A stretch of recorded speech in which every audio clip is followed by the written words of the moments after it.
तो गाइस, अगर आपने कभी एक पीसी बनाया है विद लिक्विड कूलिंग तो आप जरूर जानते होंगे कि पीसी को अंडर वाटर डालना, पूरे पीसी को अंडर वाटर नहीं, सिर्फ उस पीसी के सीपीयू को एक वाटर ब्लॉक के नीचे डालना जिसमें लिक्विड सर्कुलेट होता है, इतना ज्यादा इफेक्टिव होता है। और जो लोग पीसी के बारे में ज्यादा नहीं जानते हैं उनके लिए मैं बता दूं, जब पीसी चालू होता है तो वो हीट जनरेट करता है और उस हीट को बाहर निकालने के लिए फैंस या फिर लिक्विड कूलिंग का यूज किया जाता है। लेकिन गाइस, क्या हम ऐसा कर सकते हैं कि पूरे पीसी को ही समंदर के अंदर डाल दे जिससे उसे कूल करने की या उसे ठंडा रखने की कोई जरूरत नहीं होगी? क्या हम कभी फ्यूचर में ऐसी चीजें कर पाएंगे? हेलो गाइज, मेरा नाम है ऋषिकेश और ऋषित रिव्यू के नए वीडियो में आप सबका स्वागत है। और गाइज, आज की वीडियो में हम इसी बारे में बात करने वाले हैं। So guys, without wasting any time, let's get started the video. Guys, Microsoft भी इसी तरह से सोचता है और वो अपने सर्वर्स को अंडर वाटर डाल रहे हैं, साथ ही साथ उन सर्वर्स को पानी के अंदर से ही ऑपरेट भी कर रहे हैं। और जब माइक्रोसॉफ्ट जैसी कंपनी ऐसा कर रही है तो उनका देखकर और भी कई सारे बड़े बड़े क्लाउड प्रोवाइडर्स भी इसे फॉलो करने लगे हैं। लेकिन गाइस, सवाल यहाँ पर यह आता है कि माइक्रोसॉफ्ट ऐसा कर क्यों रहा है, और ये चीज सुनने में काफी ज्यादा फ्यूचरिस्टिक भी लगती है। और क्या ये सचमुच काम भी करता है? तो गाइस, अगर हम एक छोटे पीसी को देखें जो हमारा नॉर्मल पीसी रहता है, और मैं यहाँ पे गेमिंग पीसी की बात नहीं कर रहा हूँ, उस पीसी को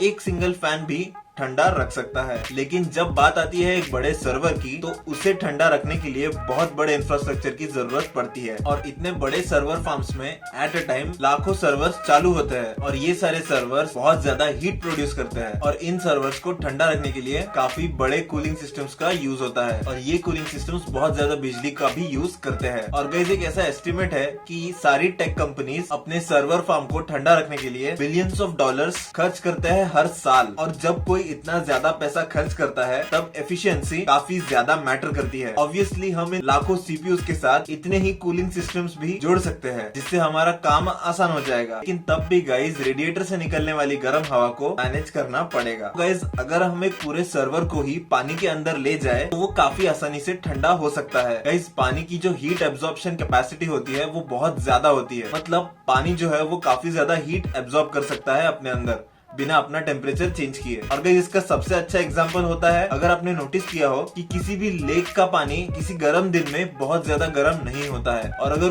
उसी लेक के साइड में अगर कोई कंक्रीट का सरफेस है जहाँ पर धूप पड़ रही है तो वो कंक्रीट की सरफेस बहुत ज्यादा गर्म होगी। तो एक अंडर वाटर डेटा सेंटर तो एक वाटर टाइट पॉड के अंदर होगा, उसे सिर्फ एक सिंपल हीट एक्सचेंजर की जरूरत होगी जिससे वो अपनी वेस्ट हीट को पानी के अंदर डंप कर सकता है। और ऐसा करने से काफी ज्यादा अमाउंट में इलेक्ट्रिसिटी सेव होती है। और अगर इस को कंपेयर करें किसी लैंड बेस्ड सर्वर फार्म से, तो गर्म हवा को फोर्सफुली किसी सर्वर फार्म से बाहर निकालने के लिए काफी ज्यादा पैसा और इलेक्ट्रिसिटी खर्च करनी पड़ती है। और एक अंडर वाटर सर्वर फार्म से निकलने वाली हीट को एब्जॉर्ब करने के लिए काफी ज्यादा ओशन वाटर अवेलेबल है। और इसमें एक और चीज हेल्प करती है, और वो ये है कि आप समंदर में जितना ज्यादा डीप जाने लगते हो, समंदर का पानी उतना ही ज्यादा ठंडा होता जाता है। तो आपको बस आपके सर्वर पॉड को सिर्फ 200 मीटर डीप ही समंदर के अंदर ले जाना होता है जिससे वो अच्छी तरीके से कूल हो सके, फिर चाहे वो इंडिया जैसी ही गर्म कंट्री क्यों ना हो। और सिर्फ बेटर कूलिंग ही बहुत बड़ा बेनिफिट नहीं है अंडर वाटर ओशन फार्म्स का। लैंड बेस्ड डेटा सेंटर्स को हमेशा ऐसी जगह पर बनाना पड़ता है जहाँ ज्यादा लोग ना रहते हो, बिकॉज वो साइज में बहुत ज्यादा बड़े होते हैं। ये सर्वर फार्म्स इतने ज्यादा बड़े होते हैं कि इन्हें बनाने के लिए जो लैंड एक्वायर करनी पड़ती है वो सिर्फ किसी दूर दराज के एरिया में ही सस्ती मिल सकती है। ऑल्दो ऐसा करने से कंपनी के पैसे बचते हैं, लेकिन इसका मतलब ये भी होता है कि डेटा को किसी सर्वर फार्म से किसी ऑफिस में जाने के लिए थोड़ा टाइम लगता है। इसका मतलब इसमें लेटेंसी भी इंक्रीज हो जाती है और डेटा की स्पीड भी हमें कम देखने को मिलती है। और अगर हम अंडर वाटर सर्वर फार्म्स के बारे में बात करें तो उन्हें कोस्टल एरियाज के काफी करीब रखा जा सकता है जहां काफी ज्यादा नंबर में लोग रहते हैं। और अगर हम पूरी दुनिया की पॉपुलेशन को देखें तो 40% लोग कोस्ट लाइन से सिर्फ 100 किलोमीटर दूर रहते हैं। इसका मतलब एक कोस्टल सर्वर फार्म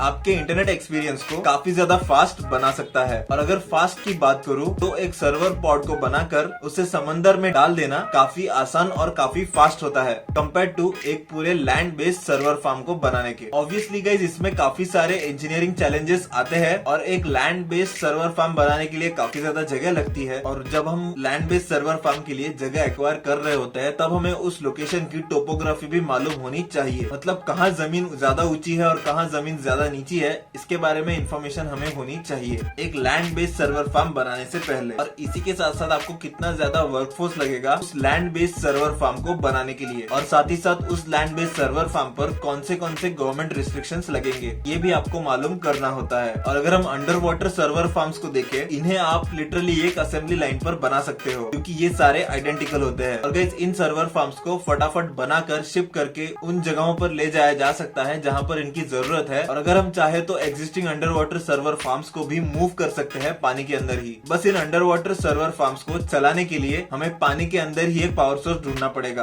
और अभी के टाइम में जो माइक्रोसॉफ्ट के सर्वर फार्म्स जो पानी में है स्कॉटिश कोस्ट पर, वो अपनी पावर लेते हैं विंड फार्म से जो उन्हीं के पास पानी के अंदर बने हुए हैं। और गाइस फ्यूचर में जब ये अंडर वाटर सर्वर फार्म काफी ज्यादा पॉपुलर हो जाएंगे तो विंड फार्म्स जो पानी के पास बने होंगे या पानी पर बने होंगे, ये wind farms in server farms को इलेक्ट्रिसिटी प्रोवाइड करेंगे। ऑब्वियसली गाइस एक सर्वर फार्म को पानी के अंदर रखना और मेंटेन करना इतना ज्यादा आसान नहीं होने वाला है। और आप हर बार डाइवर्स की टीम समंदर के अंदर नहीं भेज सकते, तब भी उन सर्वर्स की हार्ड डिस्क फेल हो जाए। तो गाइस इन पॉड्स को डिजाइन करते वक्त रिडंडेंसीज का ख्याल रखा गया है और इनके अपग्रेडेड वर्जन्स में अच्छा रिमोट एक्सेस भी दिया जाएगा ताकि टेक्नीशियंस जमीन के ऊपर रहकर ही इन पॉड्स को मेंटेन कर सके। और गाइस इन पॉड्स को बनाते वक्त इंजीनियर्स को इनके ऊपर एक स्पेशल कोट करना पड़ता है इन पॉड्स की बाहर की साइड पर, क्योंकि पानी के अंदर इनके ऊपर बार्नेकल्स यानी कि मूंगा चिपकने लगते हैं। जब ये मूंगा सर्वर पॉड्स पर चिपकने लगते हैं तो इनकी वजह से सर्वर्स में से